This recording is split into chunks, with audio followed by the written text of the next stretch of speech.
This week on Weekly News Recap. Kuna watu genuinely wanataka mabadiliko. Kujeni na mkokoteni zenyu, kujeni na wheelbarrow. From political shifts. What is a popular government and what is a populist government? The issue is governance and integrity. To groundbreaking discoveries, uncovering the stories that shape our world. Mambo haiko fiti. Hii serikali haitupeleki vizuri hata kidogo. Join us every Friday for a comprehensive look at the news that matters. Hospitali imejaa kwa sababu services ziko. News Recap, your essential source for informed perspectives.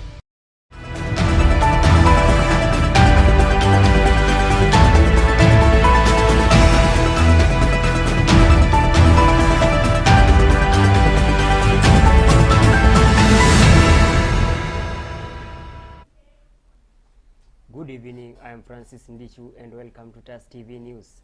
We have the latest updates on breaking stories, politics and human interests from the country and the world. Stay with us as we bring you facts.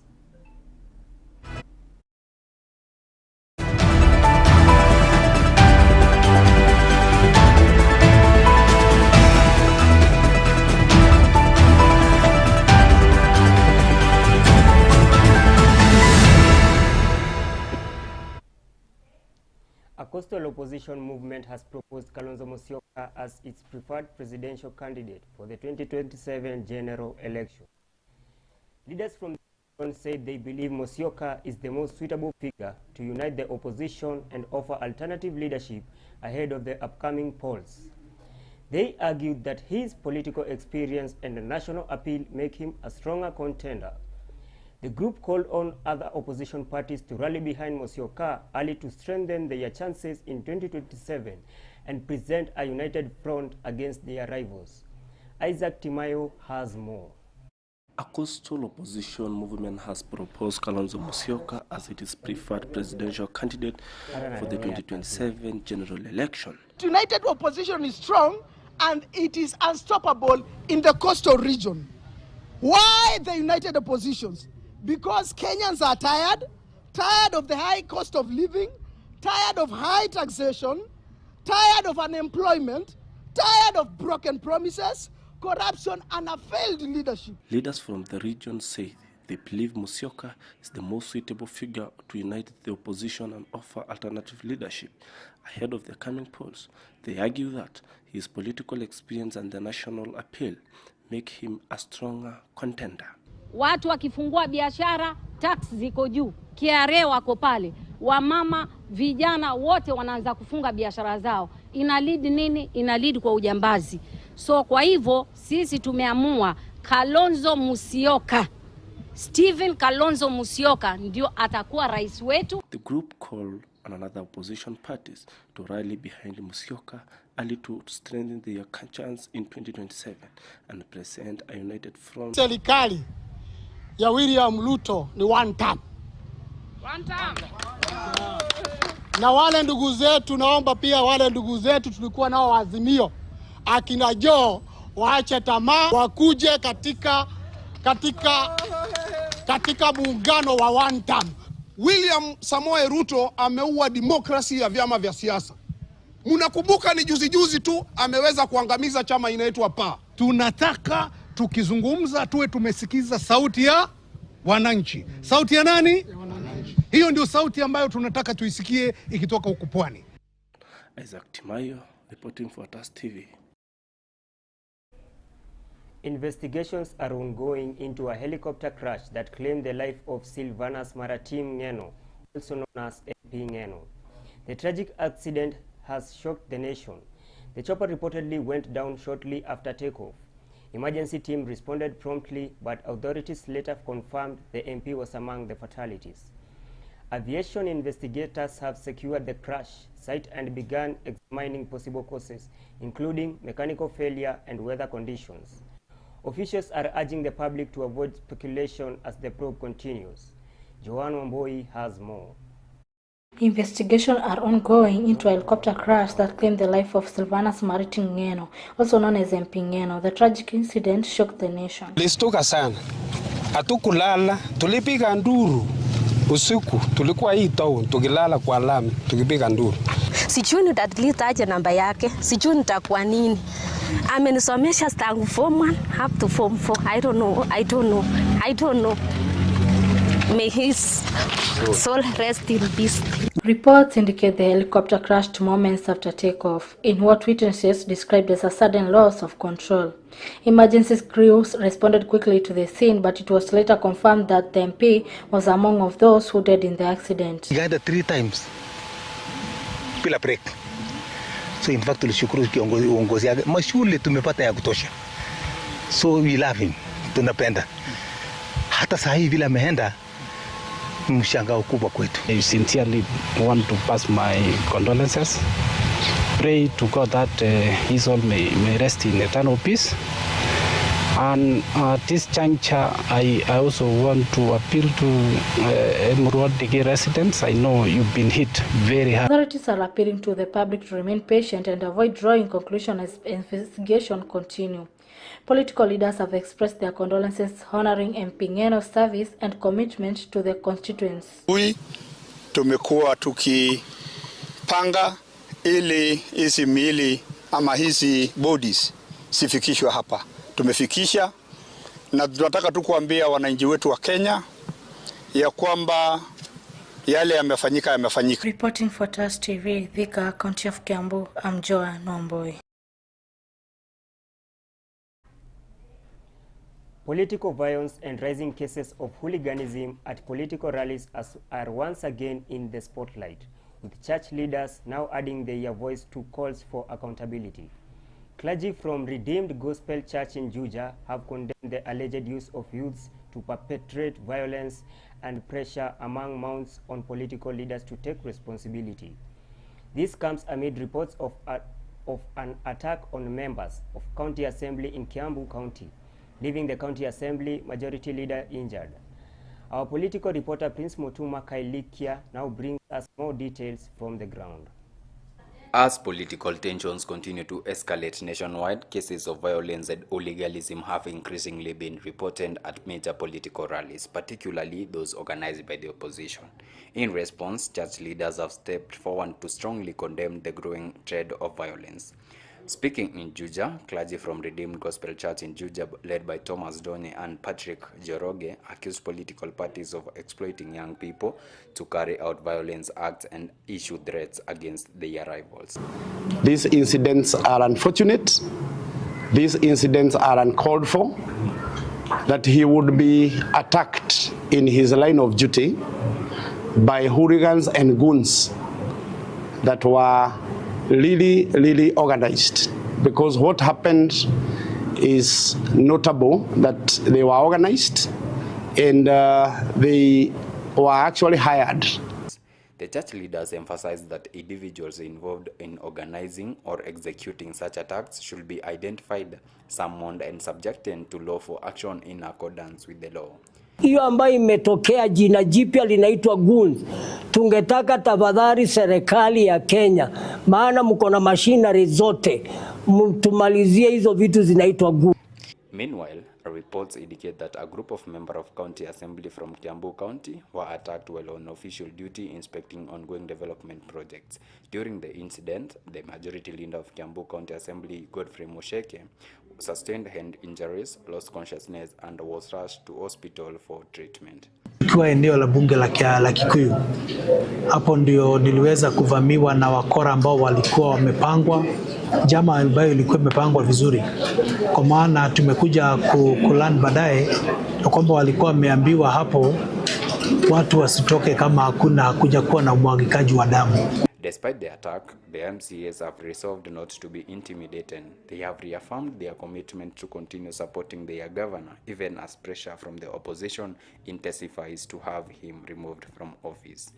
Reporting for TAS TV, I am Prince Mutuma Kailikia.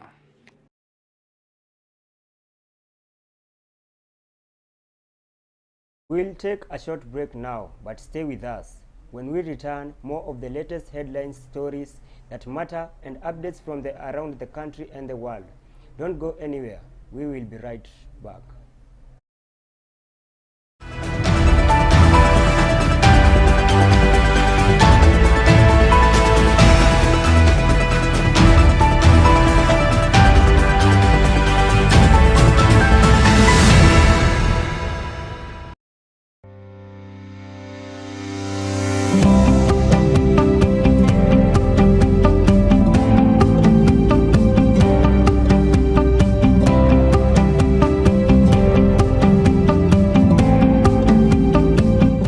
name is Gregory Ombati. Claire Kinaga. Marcia Koth. Evelyn Kagendo.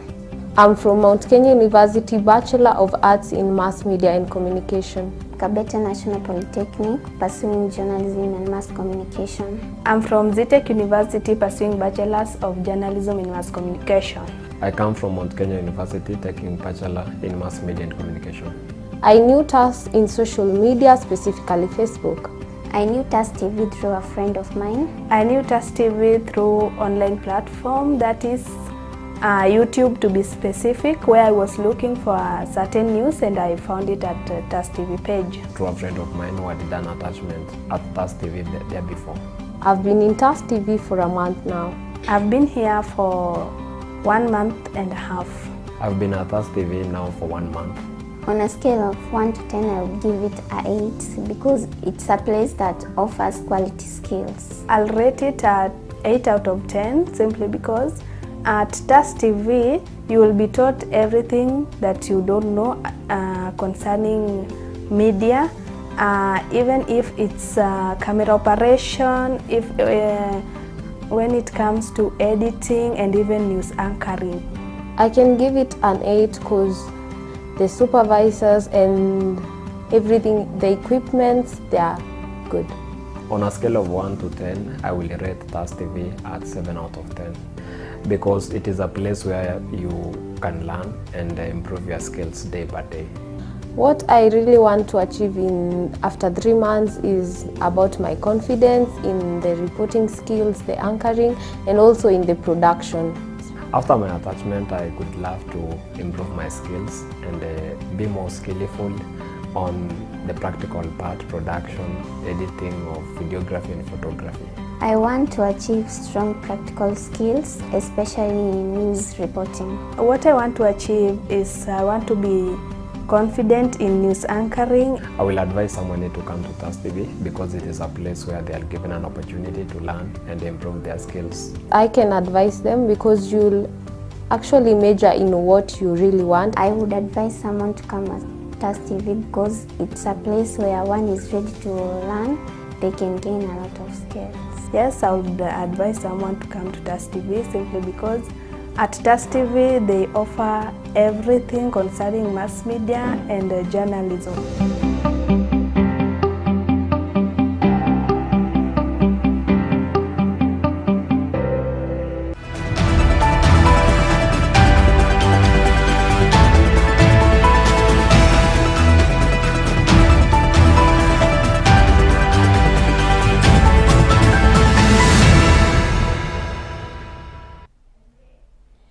Welcome back. As we proceed, more than 200 needy children in Vihiga County have received a major boost in their education after benefiting from a government-sponsored school program.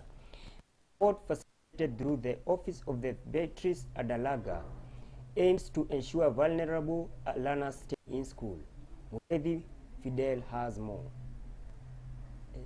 Tension is rising among teachers in Bungoma County and Busia County as they threaten to take to the streets over what they term as frustrating experiences under the Social Aid Authority SHA. I am addressing the Minister for Health, the Minister Duale, that those stories is talking about fraud in the ministry, he should steer away from that because teachers don't want to hear about fraud, they want to get services in the hospitals. So these frustrations must stop. I'm aware some of the hospitals which have threatened to close down services for teachers in the next 1 week because they have not received any money from SHA to be able to enable them to carry out the facilities. The teachers say they have been forced to pay cash for treatment despite monthly deductions, while others claim hospitals are turning them away due to delays in authorization and unclear communication from the new AOD scheme. Some report spending long hours at health facilities seeking approval for essential services, including specialized treatment and medication. The packages given are not as outlined. Apologies for the inconveniences. More than 100 needy have received a major boost in their education after benefiting from government-sponsored school fees program. The support facilitated through the Office of the Beatrice Adalaga aims to ensure vulnerable learners stay in school. Fidel Mureithi has more. Government is speeding up the transition to digital procurement system as part of efforts to improve transparency and curb corruption in public spending. Now seeing your face, what we will see is what you put in that will tell us you have the capability of doing that particular job that you have bid for. Comes as the implementation of the electronic government procurement system gathers pace, marking a significant shift in how government tenders and contracts are managed. We ourselves being more competitive even in the region, even globally, when we're able to do things online and we're able to do things in a more seamless way. However, even as authorities push forward with the reforms, concerns are emerging over the readiness of small and medium-sized enterprises. No need of having a tender or a supply content without a budget allocated to it. That is the cause of the pending bills. Holders warn that without adequate training, infrastructure, and technical support, some businesses may struggle to adapt to the new digital platform. Reporting for TAS TV, I'm Wambui Munene. On to our next story. Teachers in Bungoma County and Busia County are threatening to stage demonstrations over alleged poor medical services under the Social Health Authority (SHA). The educators claim delays, denial of treatment, and confusion in hospitals have left many frustrated and financially strained. Susan Modeu reports. Tension is rising among teachers in Bungoma County and Busia County as they threaten to take to the streets over what they term as frustrating experiences under the Social Health Authority (SHA). I am addressing the Minister for Health, the Minister Duale, that those stories is talking about fraud in the ministry. He should stay away from that because teachers don't want to hear about fraud. They want to get services in the hospitals. So these frustrations must stop. I'm aware some of the hospitals which have threatened to close down services for teachers in the next 1 week because they have not received any money from SHA to be able to enable them to carry out the facilities. The teachers say they have been forced to pay cash for treatment despite monthly deductions, while others claim hospitals are turning them away due to delays in authorization and unclear communication from the new health scheme. Some report spending long hours at health facilities seeking approval for essential services, including specialized treatment and medication. The packages given are not as outlined in the component given in the MOU. The package given for maternity in the MOU is 300,000. In this hospital, we have realized, we have been informed and received it with dismay that is only 30,000. In the event of cesarean birth and other complications, the patient is forced to top up and give more money. And yet teachers do not have money. We have been assured of a comprehensive insurance.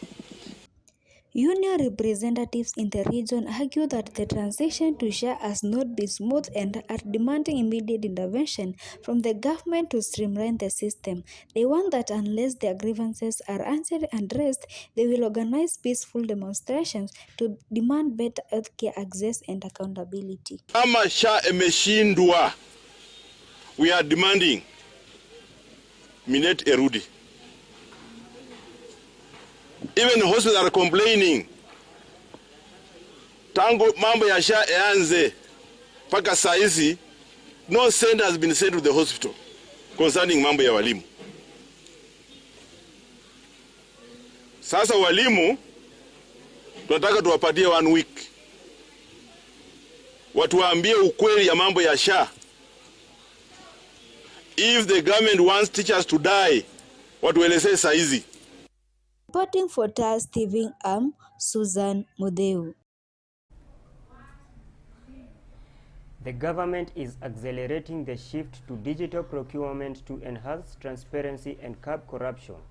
As the electronic government procurement system takes effect, concerns are rising over whether small businesses are ready to adapt. Wambui Munene with more.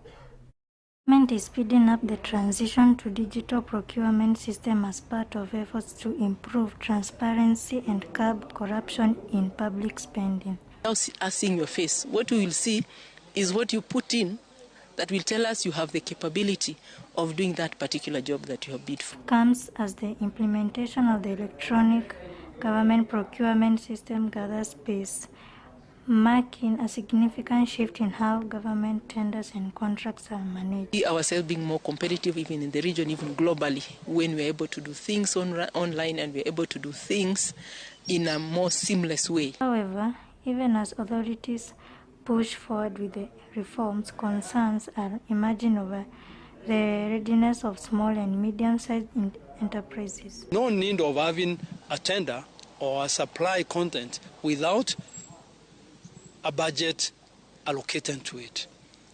That is the cause of the pending bill. Holders warn that without adequate training, infrastructure, and technical support, some businesses may struggle to adapt to the new digital platform. Reporting for TAS TV, Amambui Munene. The family of 21-year-old Cheryl Adhiambo, who was fatally shot last month, continues to plead for justice. The family is accusing the authorities of stalling the probe, saying not a single suspect has been arrested weeks after the tragedy. The family has delayed the burial for possibility. Reports. Jared Ayumba and Caroline Acheng make the heavy trek to the Nairobi funeral home, where the body of their daughter Cheryl Adhiambo has been lying for weeks. Cheryl was gunned down allegedly by a police officer in early February in Huruma area of Nairobi. Her parents had purposely postponed her final rest, clinging to the hope of a breakthrough before laying her to rest, all when IPOA maintains that investigations are ongoing.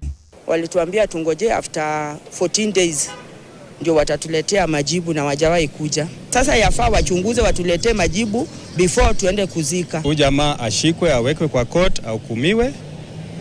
The moment atahukumiwa hapo nitakuwa nimefurahia. Ashikwe, hata achishwe kazi na afungwe.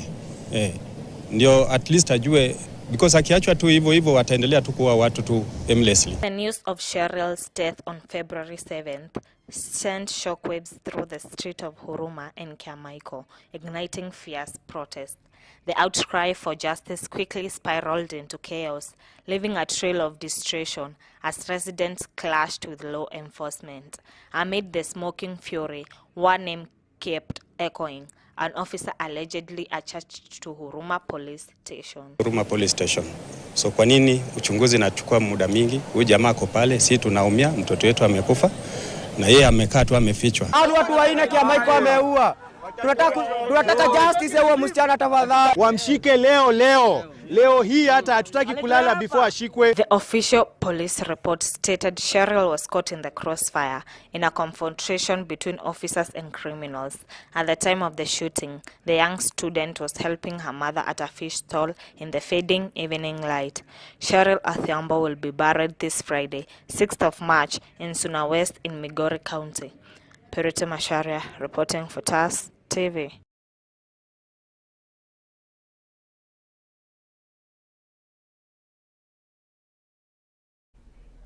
Conflicts between wildlife and humans have been on the rise, cited as major challenge to both human safety and wildlife conservation. Experts say sustainable solutions are urgently needed to protect lives, property, and the environment.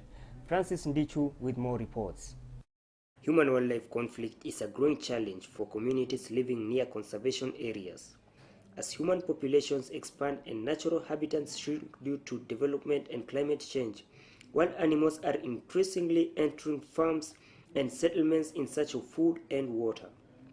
This has led to destruction of crops, loss of livestock, property damage, and even injuries. Kuna corridor ambayo inaanza hapa ikielekea South Turkana ikienda Nasolot mpaka Uganda.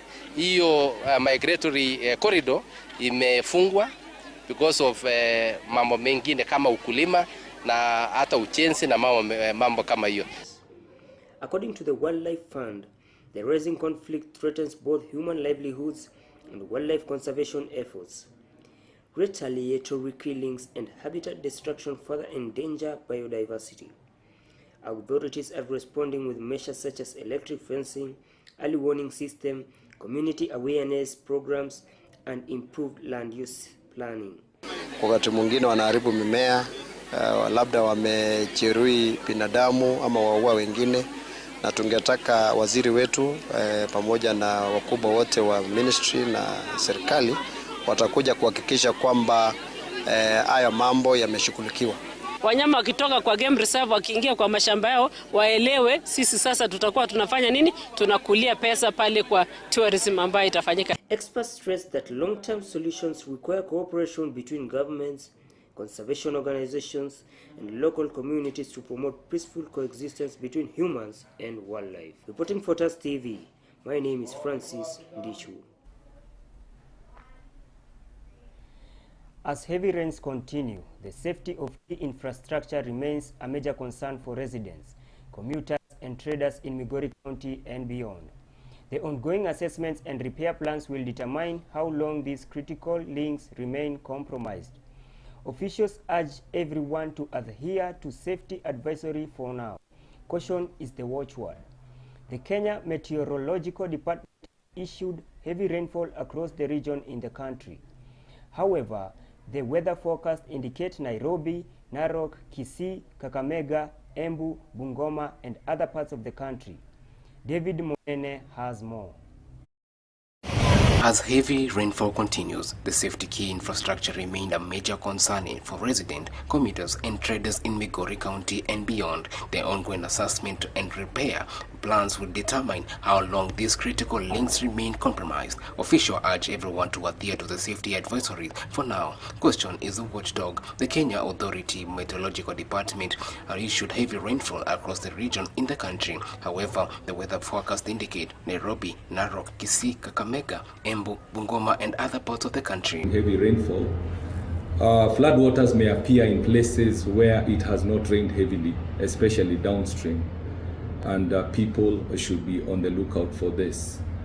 We also advise that you monitor the weather updates so as to stay informed and make the right decisions. Reporting from TAS TV, I'm David Monene.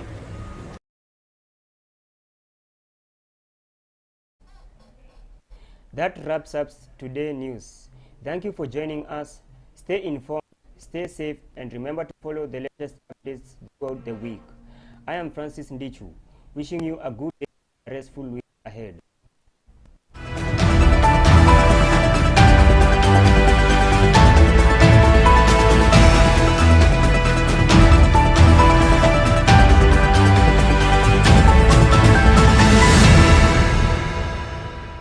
This week on Weekly News Recap. Kuna watu genuinely wanataka mabadiliko. Kujeni na mkokoteni zenyu, kujeni na wheelbarrow. From political shifts. What is a popular government and what is a populist government? The issue is governance and integrity. To groundbreaking discoveries, uncovering the stories that shape our world. Mambo haiko fiti. Hii serikali haitupeleki vizuri hata kidogo. Join us every Friday for a comprehensive look at the news that matters. Hospitali imejaa kwa sababu services ziko. News Recap, your essential source for informed perspectives.